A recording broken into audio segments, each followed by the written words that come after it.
Welcome to the Mayflower. With a prosperous wind, we are on our way to America, seeking freedom and carrying the gospel of Jesus Christ. My name is William Bradford, a leader in the Separatist Church. We are called separatists because we want to separate from the Church of England to fully know and faithfully honor the Lord. You may also know us as pilgrims.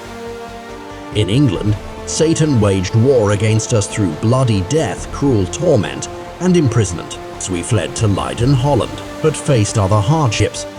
So after humble prayer, we put to sea on September 6, 1620, heading for Northern Virginia on the eastern coast of America.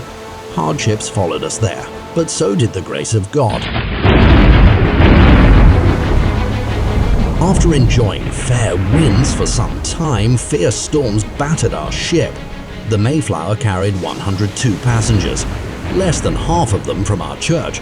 The others we called strangers.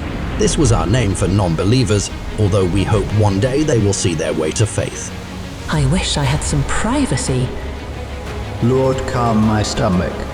But I will sacrifice unto thee with the voice of thanksgiving. Salvation is of the Lord. Can't stand the smell down here for another moment. Where do you think you're going, puke stocking? It seems calm enough to go up top. Ah, fresh air at last.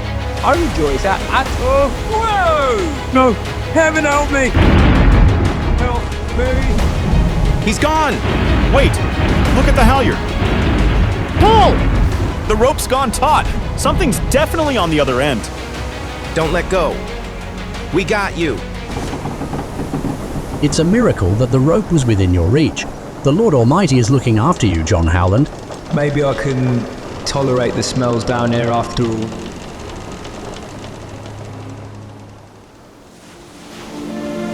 During our crossing, sickness spread throughout the ship. There were 2 deaths. We commit the earthly remains of William Button to the sea. And 1 birth, a boy named Oceanus.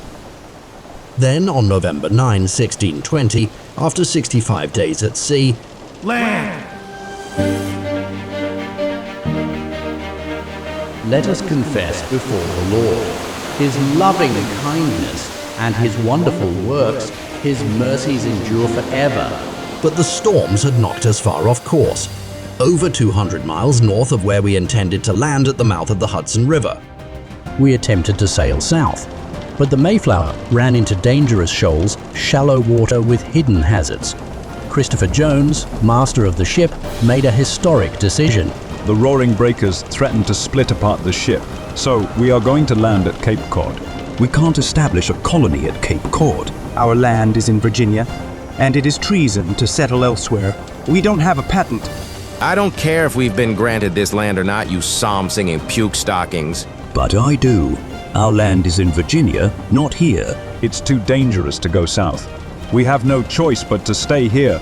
We need to get our sick to land as soon as possible. When we get ashore, we're leaving, and you won't have the power to command us. Later. For our new colony to succeed, we need to find a way for the saints and strangers to work together. Agreed. We also must plead to the king that we did not land in Cape Cod on purpose. We are still loyal. We shall draft a covenant under the guiding eyes of our Maker. This covenant bound us together, the separatists and strangers. We also made John Carver our governor.